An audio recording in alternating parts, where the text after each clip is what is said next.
السلام علیکم ورحمۃ اللہ وبرکاتہ۔ توحیدوسنت.com۔ اعوذ باللہ من الشیطان الرجیم،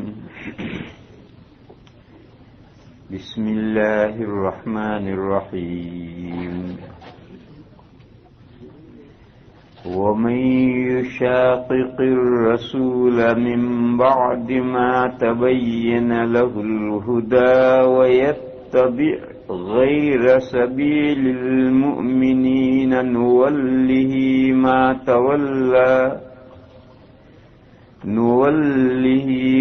تولى ونصله جهنم وساءت مصيرا۔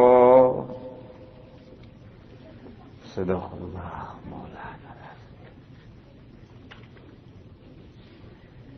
بزرگوں اور بھائیوں، یہ ان آیات پاک میں سے جو 2-3 دن سے میں پڑھتا آ رہا ہوں، ان میں سے یہ آخری تیسری آیت ہے اور سورہ نساء کی آیت نمبر 130 ہے۔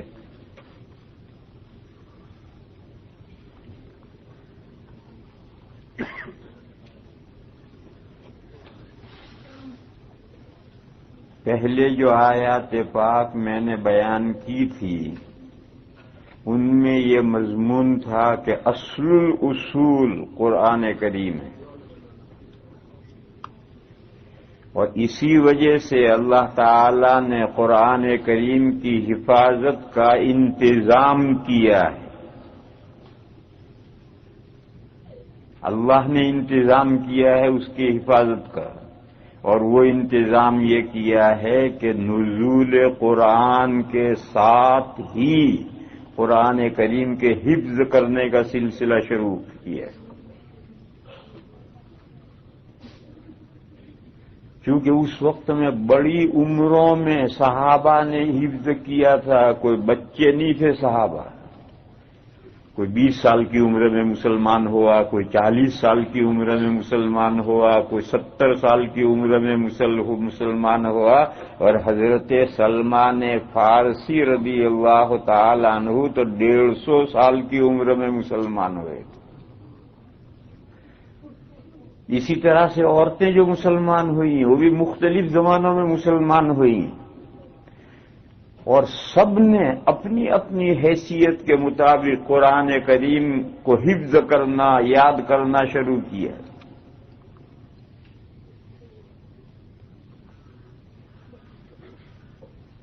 اور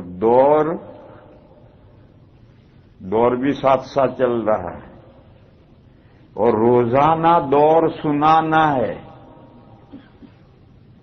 کس کو سنانا ہے؟ اللہ پاک کو دور سنانا ہے روزانہ، آدھا پارا، 1 پارا نہیں، جتنا نازل ہو چکا ہے سارا ہی سنانا ہے۔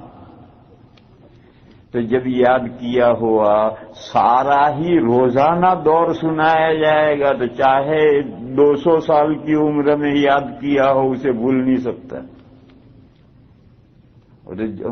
لامحالہ جم جائے گا۔ اس کا سلسلہ کیا؟ شروع اسلام میں، بالکل ابتدائی اسلام میں تہجد فرض کیا گیا تھا امت پر، اور تہجد آج کل تو لوگ 8 رکعت پڑھتے ہیں 10 منٹ میں، کوئی بہت زیادہ خشوع خضوع کر لیا تو 15 منٹ میں 8 رکعتیں بے تکلف پڑھی جا سکتی ہیں۔ اس وقت 10 منٹ اور 8 منٹ پر 12 منٹ کا تہجد نہیں تھا، اس وقت تہجد کتنا تھا جانتے ہو؟ جو فرض تھا، یا ایھا المزمل قم اللیل، پوری رات تہجد پڑھو، قم اللیل الا قلیلا، مگر تھوڑا سا، تھوڑی دیر سو جاؤ، آرام کرو، باقی رات کا بیشتر حصہ تہجد پڑھو۔ قم اللیل الا قلیلا نصفہ او انقص منہ قلیلا، آدھی رات یا آدھی رات میں سے تھوڑا کم کر دو، او زد علیہ، یا آدھی رات پر کچھ بڑھا دو، ورتل القرآن ترتیلا، اور قرآن کریم کو ٹھہر ٹھہر کر پڑھو، یعلمون تعلمون والا نہیں۔ آج کل ہم اجمی جو حافظ ہمارے ہوتے ہیں وہ ایسا قرآن پڑھتے ہیں تراویح میں کہ بہت سا تو سمجھ میں نہیں آتا کہ کیا پڑھ کر گئے۔ یہ قرآن پڑھنے کا صحیح طریقہ نہیں۔ اللہ نے شروع ہی میں یہ حکم دیا تھا وَرَتِّلِ الْقُرْآنَ تَرْتِيلًا، قرآن کریم کو ٹھہر ٹھہر کر پڑھو۔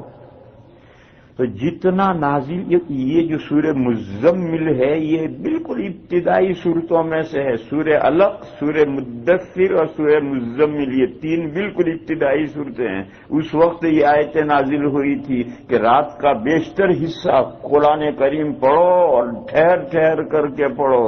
یہ وہ دور سنایا جاتا تھا، ہر رات دور کیا جاتا تھا اور دور سنایا جاتا تھا اللہ پاک کو۔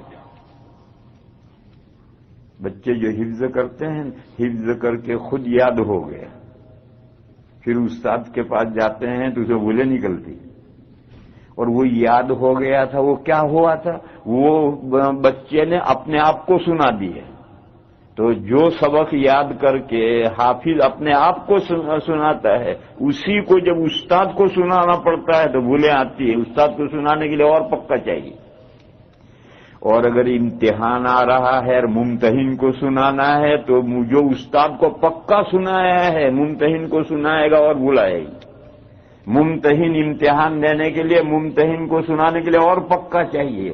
تو جب ممتحن کو سنانے کے لیے پکا چاہیے تو اللہ پاک کو سنانے کے لیے کتنا پکا چاہیے؟ یہ جو ہمارے حافظ ہیں یہ بہترین دن میں یاد کر لیتے ہیں، پھر جب نماز میں کھڑے ہوتے ہیں اللہ پاک کو سنانے کے لیے تو پیر لرزتے ہیں، اور جہاں زیادہ پکا ہوگا وہیں بلائے۔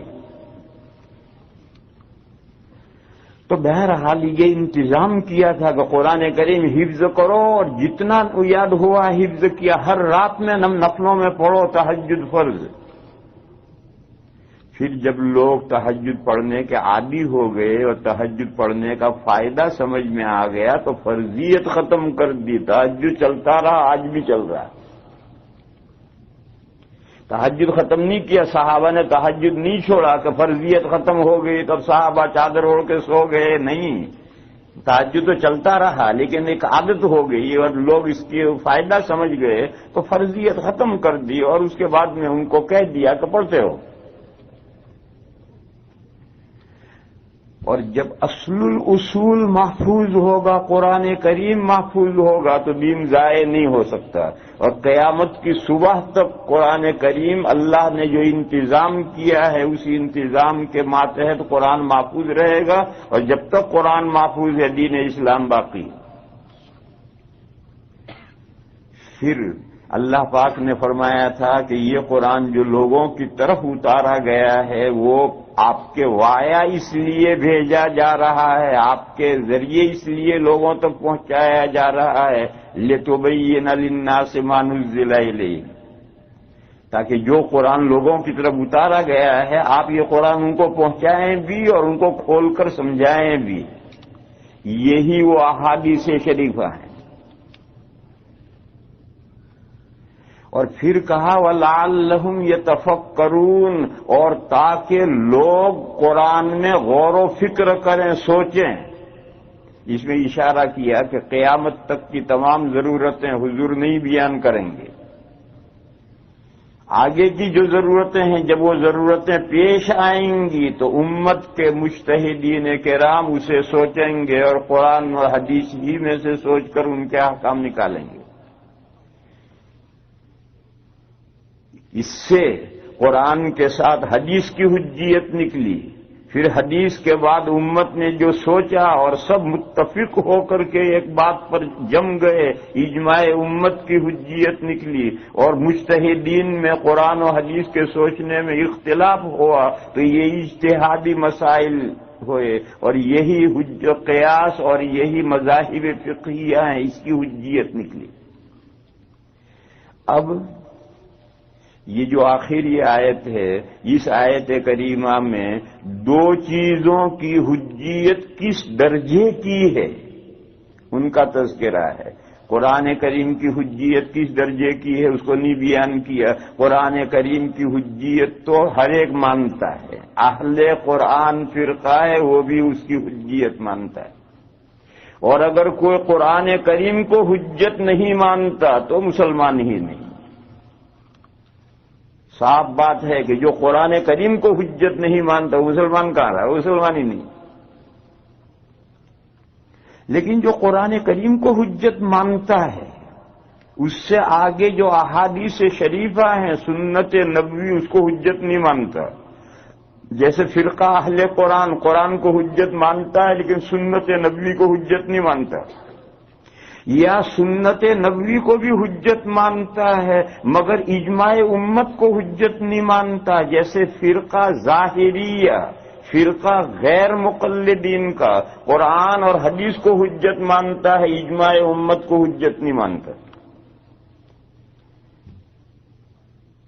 اسی لیے صحابہ کے زمانے میں جتنے مسئلے صحابہ کے اجماع سے طے ہوئے ان تمام مسئلوں میں وہ اختلاف کرے. کیوں؟ ان کے یہاں امت کا اجماع حجت ہی نہیں ہے، صحابہ کا اجماع بھی حجت نہیں. فاروق اعظم رضی اللہ تعالی عنہ کے زمانے میں پورے امت کے اجماع سے تراویح کی 20 رکعتیں طے ہوئی اور وہ اس وقت سے لے کر آج تک ساری دنیا میں پڑھی جا رہی ہیں. وہ فرقہ کہتا ہے نہیں یہ بدعت عمری، اس کو کیا کہتا ہے؟ بدعت عمری. ماشاء اللہ عمر تو تمہارا چھوٹا بھائی ہے.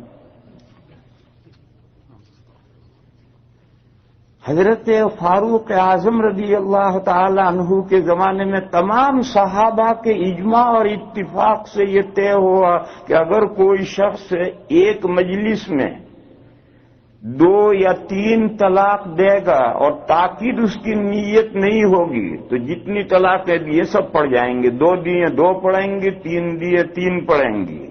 یہ فرقہ اس کو نہیں مانے گا، وہ کہتا ہے نہیں ایک ہی پڑھے گی. حضرت عثمان یہاں رک کر سمجھو 3 صورتیں ہیں. ایک تو یہ کہ ایک شخص نے ایک ہی مجلس میں یا الگ الگ مجلسوں میں ایک طلاق دی اور اسے ریپیٹ کی تاکید کے طور پر تو ایک ہی پڑے گی. اس نے بیوی کو طلاق دی، کسی نے پوچھا بھائی کیا جھگڑا تمہارا کیا ہوا کہ میں نے بیوی کو طلاق دی، تو یہ وہ پہلی والی طلاق ہی کی خبر دے رہا ہے، اس کی ریپیٹ کر رہا ہے. در مختار میں یہ جزئیہ ہے کررا لفظ طلاق ونوت تاکید دینا.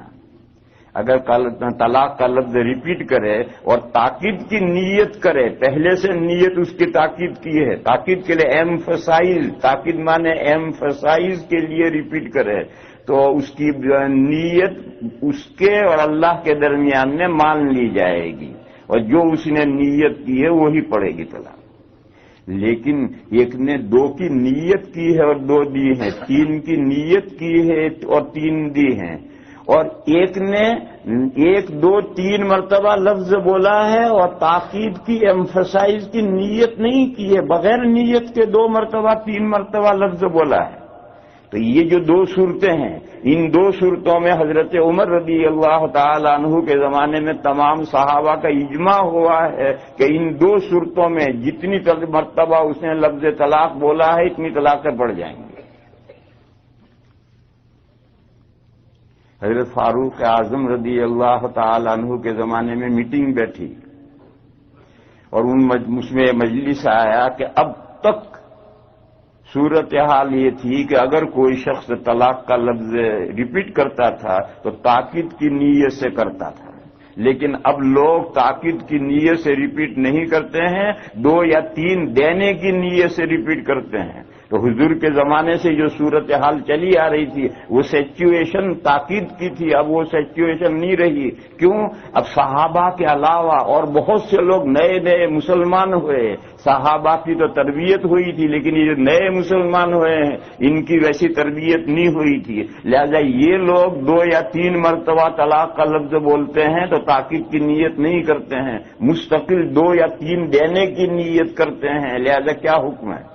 تو صحابہ کی پوری میٹنگ نے حضرت عمر کے خلافت میں یہ طے کیا کہ اگر اس نے تاکید کی نیت نہیں کی پہلے سے ذہن میں تاکید کی نیت رکھ کر ریپیٹ کرے گا تو معتبر ہے، اور اگر پہلے سے نیت نہیں ہے تو بعد میں تو ہر ایک نیت کر لیں گے تیار ہے۔ جب تیر کمان سے نکل جاتا ہے تو پھر تو ہر ایک میری تاکید کی نیت تھی، اب تو ہر ایک تاکید کی نیت کرے گا، یہ جھوٹ ہے، اب اس کا اعتبار نہیں، پہلے سے نیت ہے اور پہلے سے نیت کے بعد اس نے ریپیٹ کیا، اس کا حکم الگ ہے۔ اور اگر پہلے سے نیت 2 یا 3 دینے کی ہے یا پہلے سے خالی ذہن ہے اور اس نے لفظ 2-3 مرتبہ بول دیا تو صحابہ کے اجماع سے طے ہوا کہ جتنی مرتبہ لفظ بولا اتنی طلاقیں پڑ جائیں گی۔ یہ اجماع امت سے طے ہوا ہے، وہ فرقہ اسے نہیں مانتا، کیوں؟ وہ اجماع کوئی حجت نہیں مانتا، چاہے صحابہ کا اجماع ہو، اجماع کو حجت نہیں مانتا۔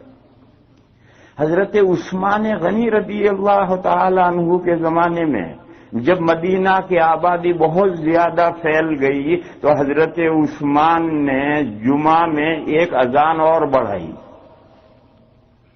اور اس وقت سے لے کر آج تک ساری دنیا میں شرقاً غرباً وہ اذان ہے، یہ فرقہ نہیں مانتا، وہ کہتا ہے یہ بدعت عثمانی۔ حالانکہ یہ سب باتیں ملک و ملت کی تنظیم سے تعلق رکھنے والی، سیٹی چھوٹی ہے بڑی ہے، جب بہت بڑی سیٹی ہو جائے گی تو اس کے اعتبار سے لوگوں کو جمعہ کے دن ایک جگہ جمعہ پڑھنا ہے تو سارے لوگ آ جائیں، اس کے لیے کوئی ارینجمنٹ کرنا پڑے گا۔ حضرت عثمان نے دیکھا کہ خطبہ ختم ہو جاتا ہے تب بھی لوگ پورے نہیں آ پاتے ہیں تو حضرت نے 15-20 منٹ پہلے ایک اذان شروع کروائی تاکہ لوگ سب آ جائیں، اس کے بعد خطبہ شروع ہو۔ یہ جو طلاق کے مسئلے ہیں یہ بھی ملت کی تنظیم ہے کہ پہلے امت یوں کرتی تھی، اب امت کی صورتحال بدلی ہے، اس بدلی ہوئی صورتحال کا کیا حکم ہے؟ یہ ملت کی تنظیم سے تعلق رکھتے ہیں۔ ایسا ہی ایک مسئلہ، ایک آدمی میاں بیوی ملے اور فراغت نہیں ہوئی، غسل واجب ہوا یا نہیں ہوا؟ دونوں طرح کی حدیثیں تھیں۔ غسل الماء من الماء، غسل واجب نہیں ہوا، اور اذا التقى الختانان غسل واجب ہو گیا، دونوں طرح کی حدیثیں تھی۔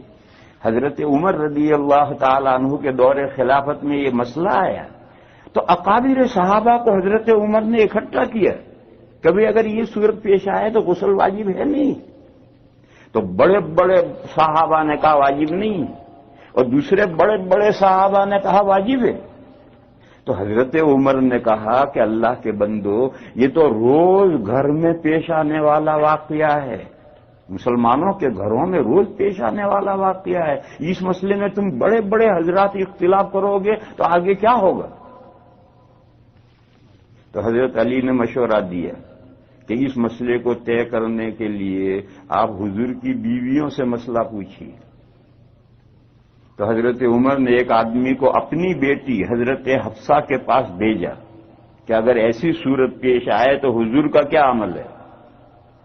تو حضرت حفصہ نے کہا میرے ساتھ ایسا واقعہ کبھی پیش نہیں آیا کہ میاں بیوی ملے ہوں اور فراغت سے پہلے میاں بیوی الگ ہو گئے، ایسا واقعہ میرے ساتھ پیش نہیں آیا۔ آدمی واپس آیا تو حضرت عمر نے پھر اسی آدمی کو حضرت عائشہ کے پاس بھیجا کہ جاؤ حضرت عائشہ سے پوچھو۔ حضرت عائشہ کے پاس گیا، حضرت عائشہ نے فرمایا کہ میرے ساتھ میرے اور حضور کے درمیان میں ایسا واقعہ پیش آئے ہیں اور ہم نے دونوں نے غسل کیا ہے۔ جب یہ حضور کا عمل آیا تو حضرت عمر نے کہا سن لو بھائی، دیکھو آج سے یہ مسئلہ طے ہے، اگر اس کے خلاف کسی نے کیا تو سزا پائے گا۔ یہ بھی حدیث ہے، یہ بھی حدیث ہے، دونوں حدیثیں ہیں۔ اب ایک حدیث پر سارے صحابہ کو متفق کر دیا۔ تو یہ امت کے مینجمنٹ سے، ملت کی تنظیم سے تعلق رکھنے والا مسئلہ ہے۔ حضرت عمر نے کوئی نیا مسئلہ نہیں بڑھایا، دین میں کوئی مسئلہ نہیں بڑھایا، یہ حدیث بھی تھی اور یہ حدیث بھی تھی۔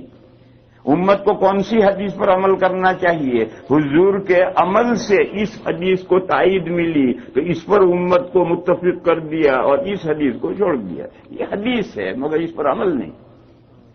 بعد میں جو صحابہ تھے، حضرت ابی ابن کعب رضی اللہ تعالی عنہ بہت بڑے صحابی ہیں، انہوں نے یہ بات لوگوں کو بتلائی کہ الماء من الماء کان رخصۃ فی اول الاسلام.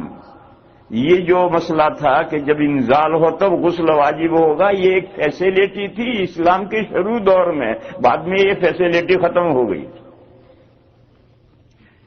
تو میں یہ کہہ رہا ہوں کہ ایسے جو مسائل ہیں جو امت کے اجماع سے، اور امت کا بھی پہلا قافلہ صحابہ کرام جن کے اجماع سے یہ مسئلے طے ہوئے، وہ جماعت جو قرآن اور حدیث کو حجت مانتی ہے، اجماع امت کو حجت نہیں مانتی، وہ ایسے تمام مسائل میں اختلاف کرتی. لیکن یہ ہمت نہیں ہے اس کی کہ وہ یہ کہے کہ ہم اجماع امت کو حجت نہیں مانتے. یہ ہمت نہیں. اگر ایسا کہنے لگے تو مسلمان ان کے منہ پر تھوکیں گے. تو وہ کیا کہیں گے؟ بہانہ بنائیں گے کہ نبی پاک صلی اللہ تعالی علیہ وسلم 12 مہینے 11 رکعتیں پڑھتے تھے. حضرت عائشہ کی حدیث ہے بہت اعلیٰ درجے کی کہ حضور 12 مہینے 11 رکعتیں پڑھتے تھے، 8 تہجد کی اور 3 وتروں کی. لہذا ہم بھی رمضان میں 8 ہی رکعت پڑھیں گے بس. کیوں بھی رمضان میں کیوں پڑھو گے؟ حضور تو 12 مہینے پڑھتے، تم 12 مہینے کیوں نہیں پڑھتے؟ میٹھا میٹھا ہپ ہپ، کڑوا کڑوا تھو تھو. ماشاءاللہ یہ اچھا حدیث پر عمل ہے. حدیث تو یہ ہے کہ نبی پاک صلی اللہ تعالی علیہ وسلم رمضان اور غیر رمضان میں 12 مہینے 11 رکعتیں پڑھتے تھے. حدیث پر عمل کرنا کرو. نہیں، رمضان جب چلا گیا تو حدیث بھول گئی، اور رمضان آیا اور یہ حدیث یاد آئی. یہ کون سا حدیث پر عمل کرنے کا طریقہ ہے؟ پھر اگر کوئی یہ کہے کہ نبی پاک صلی اللہ تعالی علیہ وسلم نے جماعت سے یہی 8 رکعتیں پڑھی ہیں اور رمضان میں پڑھی ہیں، اس لیے ہم رمضان میں پڑھتے ہیں، تو نبی پاک صلی اللہ تعالی علیہ وسلم نے تو جماعت کے ساتھ صرف 2 راتیں یا 3 راتیں پڑھی تھی، پورا رمضان نہیں پڑھی تھی. تم پورا رمضان کیوں پڑھتے ہو؟ کہ حضرت عمر نے پورا. اب حضرت عمر یاد آئے، اب حضرت عمر یاد آئے. تو یہ سب بہانے ہیں. اصل یہ ہے کہ وہ جو امت کا اجماع ہوا ہے صحابہ کے دور میں، وہ اجماع نہیں لینا. اجماع حجت نہیں ان کے نزدیک. اور پھر اس کے بعد یہ سب باتیں ہیں. ورنہ اگر تمہیں حدیث پر عمل کرنا ہے تو صحیح عمل یہ ہے کہ 12 مہینے کرو، تو ہم جانیں کہ تم ٹھیک ہے عمل کرتے ہو حدیث. اور اگر تمہیں صرف حدیث رمضان میں کرنا تو 2 راتیں کرو، 3 راتیں بس. باقی راتیں حضور نے جماعت سے نہیں پڑھی. باقی پورا رمضان تو حضرت عمر نے شروع کیا ہے، اور حضرت عمر نے جو شروع کیا ہے وہ پہلے 8 شروع کی تھی اور اس کے بعد میں پھر 20 شروع کی تھی، اور اس 20 پر امت کا اجماع ہوا ہے. اس مسئلے کو بھی ذرا سمجھ لو، کیونکہ مجمع میں بعض اس مسئلے کے بارے میں کافی معلومات رکھتے ہوں گے، اس سے تھوڑی وضاحت کروں میں اس کی. امام مالک علیہ الرحمہ کی کتاب ہے موطا مالک، اس میں یہ حدیث ہے، یزید بن رومان کی حدیث ہے کہ اور پیچھے چلو. سیوطی رحمت اللہ علیہ کی ایک کتاب ہے کی تفسیر میں، اس کا نام ہے الدر المنثور. الدر المنثور میں سورۃ القدر، انا انزلناہ فی لیلۃ القدر، اس سورت کی تفسیر میں روایت ہے، جس کو دیکھنا ہو دیکھو. حضرت علی نے فرمایا کہ یہ جو تراویح رمضان میں شروع کی ہے حضرت عمر نے، یہ میں نے حضرت عمر کو مشورہ دیا تھا. حضرت علی فرماتے ہیں کہ میں نے حضرت عمر کو مشورہ دیا تھا، اور میرے مشورے پر حضرت عمر نے یہ تراویح شروع کی. تو لوگوں نے پوچھا کہ حضرت یہ کیسے؟ یہ میں نے حوالہ دیا، جسے دیکھنا ہو دیکھو. تفسیر الدر المنثور میں سورۃ القدر کی تفسیر میں یہ روایت ہے. لوگوں نے پوچھا کہ کیف ذالک، آپ نے مشورہ دیا اور آپ کے مشورے سے تراویح شروع ہوئی، اس کا کیا واقعہ پیش آیا؟ تو حضرت نے فرمایا کہ نبی پاک صلی اللہ تعالی علیہ وسلم کا یہ ارشاد ہے کہ رمضان کی 29 یا 30 راتوں میں سے کوئی بھی ایک رات شب قدر ہوتی ہے، وہ متعین نہیں۔ اور جب شب قدر آتی ہے تو روح یعنی حضرت جبرائیل علیہ الصلوۃ والسلام صحابہ فرشتوں کے ایک بڑے مجمع کے ساتھ زمین پر اترتے ہیں اور پوری زمین میں راؤنڈ لیتے ہیں، اور جو لوگ عبادتوں میں مشغول ہوتے ہیں ان کے لیے دعائیں کرتے ہیں۔ مشہور حدیث ہے، اور قرآن میں اشارہ ہے تنزل الملائکۃ والروح۔ تو کہا میں نے جب یہ حدیث حضرت عمر کو سنائی تو حضرت عمر نے کہا کہ پھر تو ہمیں ایک ایسا انتظام کرنا چاہیے کہ لوگ آٹومیٹکلی رمضان کی ہر رات میں عبادت میں لگ جائیں، ایسا ہمیں انتظام کرنا چاہیے، کیونکہ وہ شب قدر متعین نہیں ہے، وہ رمضان کی 29 یا 30 راتوں میں سے کوئی بھی رات ہو سکتی، پتہ نہیں کون سی رات ہو، اور حضرت جبرائیل فرشتوں کے ساتھ آئیں۔ یہ نہیں ہے کہ رات میں 1 گھنٹہ یا آدھا گھنٹہ آتا ہے، پوری شب قدر پوری۔ لہذا ہمیں کوئی ایسا انتظام کرنا چاہیے کہ مسلمان رمضان کی ہر رات عبادت میں لگے ہوئے ہوں، تاکہ جون سی رات حضرت جبرائیل کا جلوس آئے مسلمان نماز پڑھتے ہوئے ملیں۔ حضرت عمر نے پہلے یہ حکم دیا، حضرت تمیم داری رضی اللہ تعالیٰ عنہ اور حضرت ابی بن کعب رضی اللہ تعالیٰ عنہ دونوں کو حکم دیا کہ میں جب عشاء پڑھا کر گھر چلا جاؤں تو پھر آپ پیچھے لوگوں کو نماز شروع کروائیں، نماز پڑھوائیں اور 8 رکعت جماعت سے پڑھائیں اور سحری کے وقت ختم کریں۔ چنانچہ جب حضرت عمر عشاء پڑھا کر گھر میں چلے جاتے تھے تو اس کے بعد نماز شروع ہوتی تھی اور 8 رکعتیں امام پڑھاتا تھا، اور نماز جب پوری ہوتی تھی تو لوگ فوراً جا کر سحری کرتے تھے پوری رات، تاکہ فرشتوں کا حضرت جبرائیل کا جلوس جب بھی آ جائے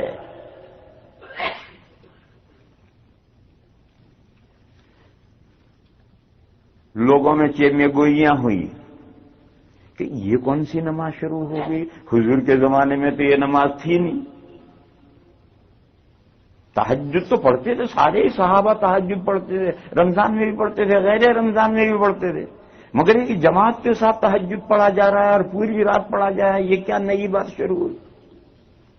تو پھر حضرت عمر نے تحقیق کی کہ وہ جو 1 رمضان میں حضور نے 2 راتیں یا 3 راتیں جماعت سے پڑھائی تھی، وہ کتنی رکعتیں پڑھائی تھی اور کیا نماز پڑھائی تھی؟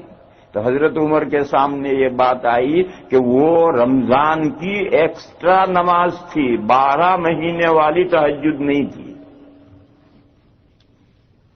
اور وہ رکعتیں حضور نے 20 رکعتیں جماعت سے پڑھائی تھی، اور وہ روایت آج بھی ہے اور ضعیف ہے ایک قول کے مطابق، اور ایک قول میں وہ صحیح ہے، چلو ضعیف والا قول لے لو، لیکن اگر ضعیف کے مقابل میں اس سے قوی روایت نہ ہو تو ضعیف روایت کو تمام فقہا لیتے ہیں، اس کے مقابل کوئی روایت نہیں، ایک ہی روایت ہے کہ وہ 3 راتیں یا 2 راتیں جو حضور نے نماز پڑھائی تھی وہ 20 رکعتیں پڑھائی تھی، اور وہ تہجد نہیں پڑھائی تھی، وہ رمضان کی ایکسٹرا نماز تھی۔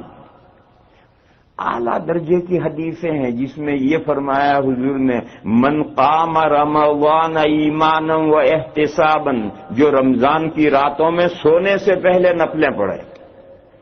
قیام رمضان کا یہ مطلب ہے رمضان کی راتوں میں سونے سے پہلے نفلیں پڑھے۔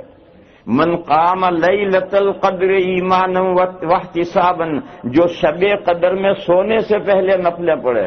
یہ جو سونے سے پہلے نفلیں پڑھنا ہے یہ رمضان کی ایکسٹرا نماز ہے، باقی راتوں میں نہیں۔